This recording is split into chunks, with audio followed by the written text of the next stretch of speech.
data 204 juta DPT daftar pemilih tetap yang dimiliki KPU diduga bocor, dijual oleh hacker senilai 1,2 miliar. Saat ini kampanye dimulai 28 November sampai 10 Februari. DPT-nya bocor. Apakah ini akan menjadi ancaman terhadap pelaksanaan 14 Februari 2024 atau ini hanya permainan para hacker saja? Bagaimana menurut kalian? Menurut analisis saya,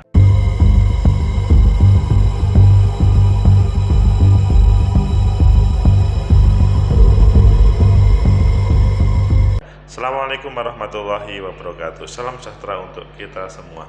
Pecinta masa depan negeri, tegakkan kebenaran, lawan ketidakadilan. Hacker menjadi tema yang selalu hadir dalam tahapan pemilu. Dan pada kesempatan ini, kampanye mulai dijalankan per 28 November kemarin.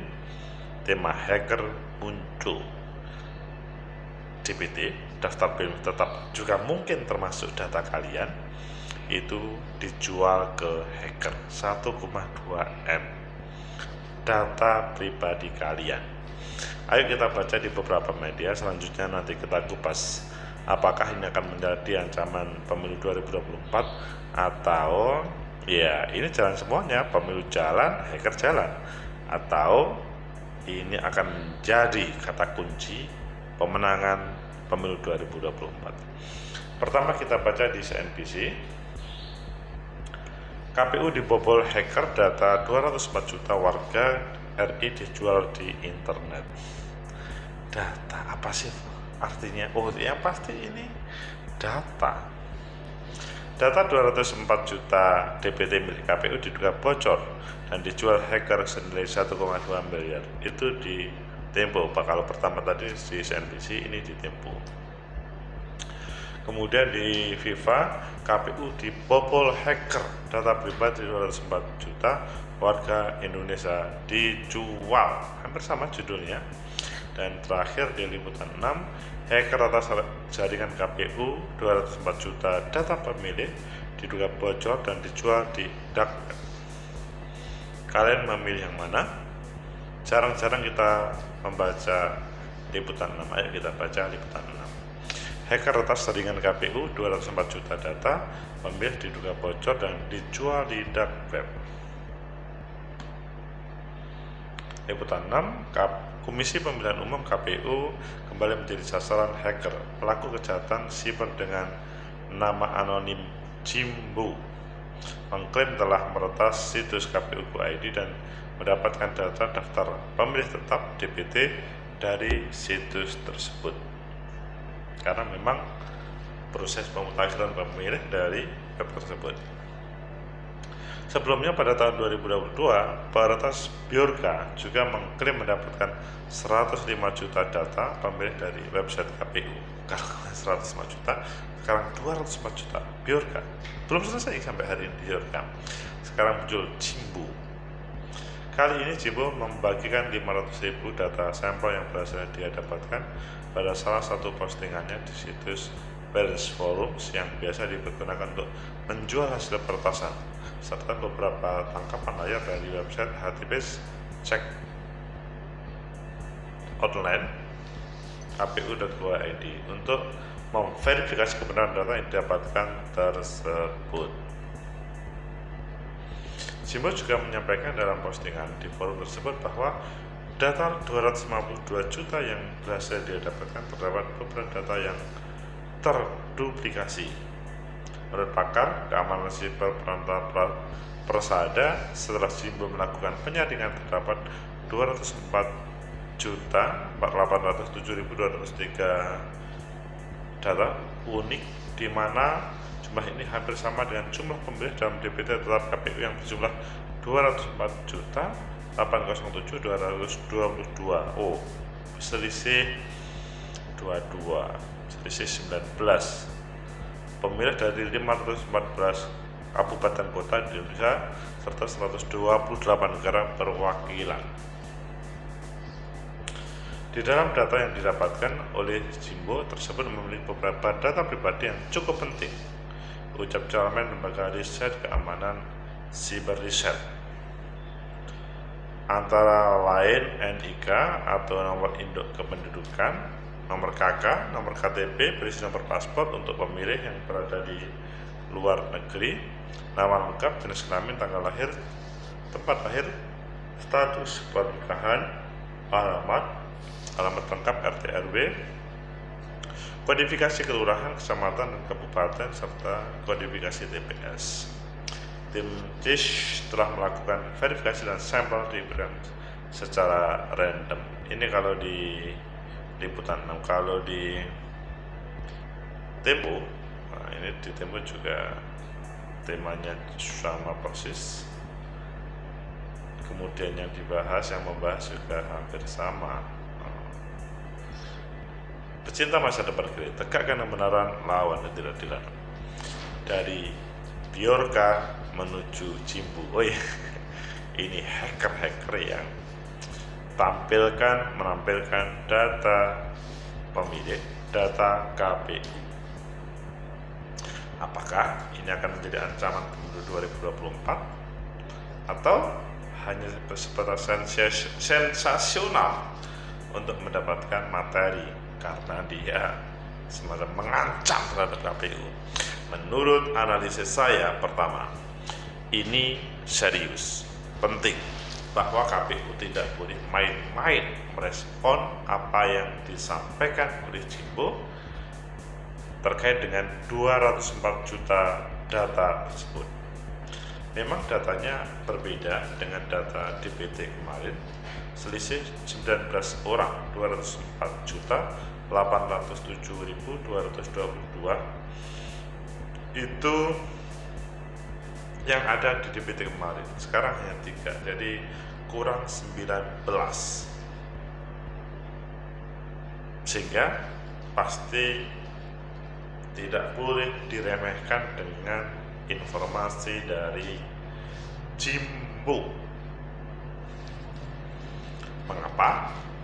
Ini kelihatannya sederhana, tapi kalau memang sudah masuk di dalam sistem, maka akan menjadi ancaman terhadap kemenangan dan kekalahan ketika nanti dia memainkan data kependudukan yang ada di sana.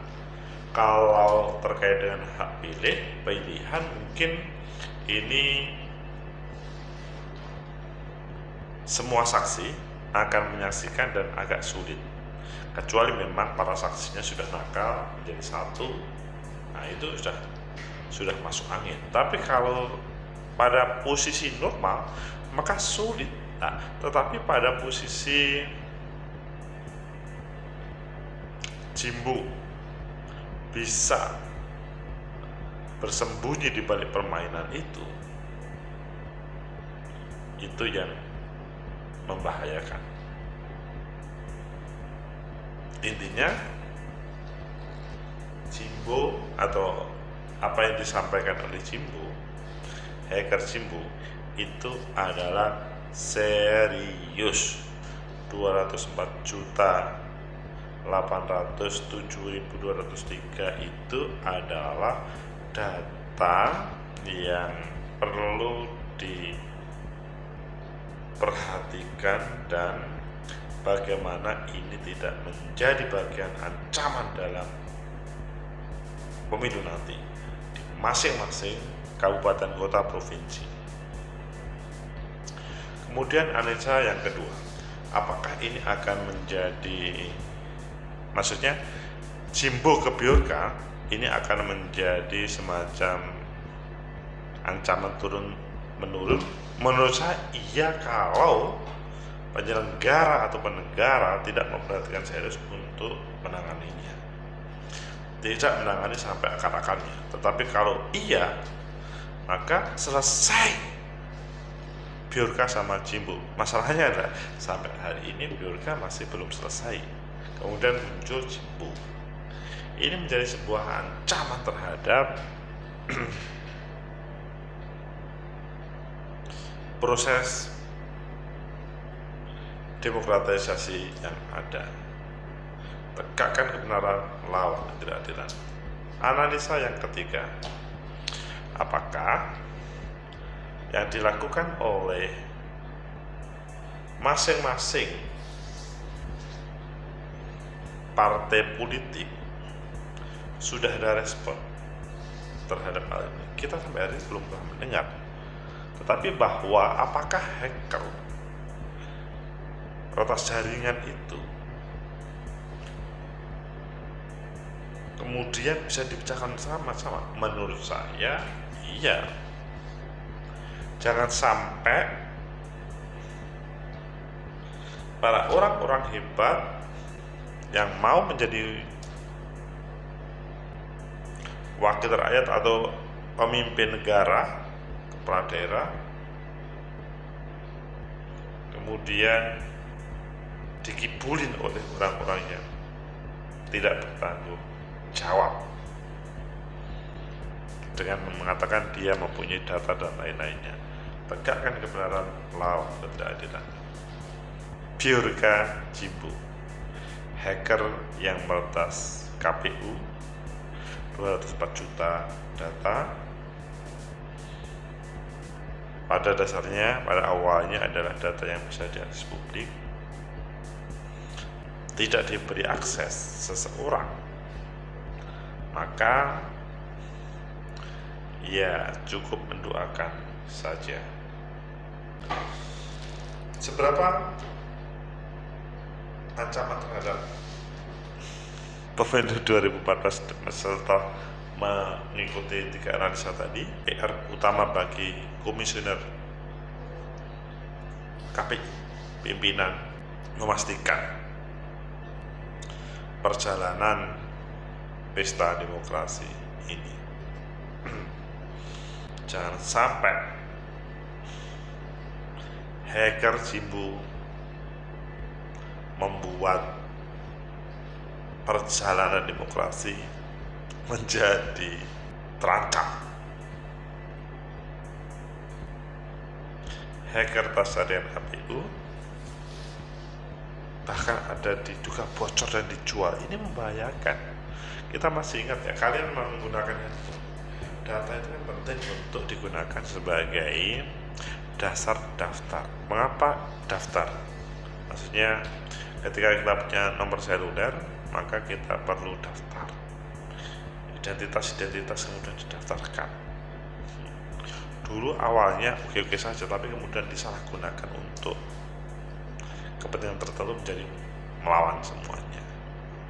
Semoga hacker ini tidak terjadi pada pemilu 2024, meskipun sekarang menjadi ancaman, tapi semoga ini hanya sebatas ancaman. Semoga betul-betul bisa terselesaikan oleh elit partai untuk menyelesaikan konflik-konflik yang ada. Semoga bermanfaat.